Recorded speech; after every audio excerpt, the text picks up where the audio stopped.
Key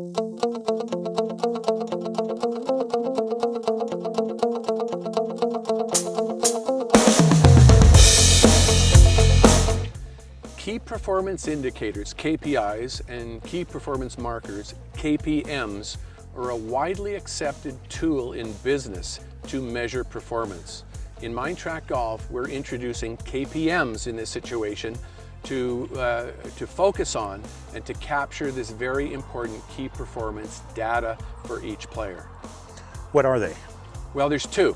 We rendered it down in its simplest form that performance comes down to every golfer's ability to assess the shot and their ability to execute the shot. And when we capture these 3 points, the club used, their ability to assess, their ability to execute, that's what determines how well the golfer is at playing this game in any given situation. So what's included in both of the key performance markers? What attributes or measures? Well, defining, let's say, example, the first key performance marker, the assessment. The assessment means how far the distance, say the wind, what club you're going to use, the type of shot, perhaps the lie, perhaps the temperature, and how well you're executing your shots today, all factor into the decision you make to assess the shot. Then the second key performance marker, the ability to execute the shot, is very important, and it comes down to 3 valuations. Your ability to, it's either excellent, satisfactory, or unsatisfactory. And keep in mind the important factor that determines a KPM, a key performance marker. It's not the result of the shot. It's not where the shot ends up. It's simply how well, relatively speaking, you executed that shot. So clearly there's a close and an important relationship between those two key performance markers. There really is. There's a very important relationship between assessing and executing the shot. And that relationship will determine how well you are as a golfer, how well I am as a golfer, how well Tiger Woods is a golfer. Now, the assessing and execute, given the situation, as an example, if you're on the back nine at Augusta when the situation, the pressure is very high, one's ability to assess the lie, say on the 13th hole on the side hill lie, and their decision on what type of shot they're going to make, how well they assess, how well they execute, is going to determine how well they perform. So not every golfer will assess or execute the same way. It's a very personal thing, isn't it? It is. It's very subjective, very personal, and very sensitive to that person. It's also very important that the data that we do at Mindtrack Golf isn't compared to PGA Tour players. It's compared, their KPMs are compared to their own baseline standard. So with every evaluation compared to their standard, that's how they can make improvement much better. So you work with some of the best players in the world.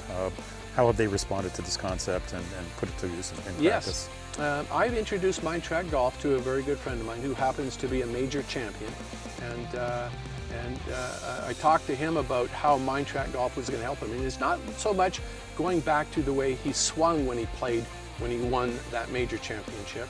I wanted him to get back to the way he thought when he won that championship, how present he was. And when he tried Mindtrack Golf, he said to me that he couldn't believe how much it sharpened his awareness to assess, particularly around the green, and then execute the shots. And it brought him back to that space, that thought process when he played his best. So how are they measured? Is there a measurement component to each key performance marker? Yes, there is a measurement component, and it's subjected to, as we mentioned, to every player. There's 3 evaluations, and it's very important to use the proper terminology. The 3 evaluations are excellent, satisfactory, and unsatisfactory. So the key data capture points are the club, the assessments, evaluation, excellent, satisfactory, or unsatisfactory. And then on the execution side, the evaluation, excellent, satisfactory, unsatisfactory. That performance data in our analytical machinery is what now we can actually analyze the performance. We don't want to go down the hole in figuring out all this other data information. We want the key performance marker data. It's very sensitive to performance. So if that's what the key performance markers are, what are they not? Well, what they're not, and that's a good question. A lot of people, because they're result-oriented, they're conditioned this way, they automatically enter excellent if the result was excellent. We got to break that type of cultural thinking. It's really important to detach emotionally from the results and strictly capture the information of how well you assessed the shot and executed the shot. So executing the shot is how well you swung, how well you executed a chip, how well you executed a bunker shot or a putt. So I could execute excellently, but have a bad result. Absolutely. You can also, make an unsatisfactory execution, pull your shot to the green and have it bounce off the slope to a foot away from the hole. It was still an unsatisfactory execution, even though the result ended up next to the hole. We've all been there. Yes, we have.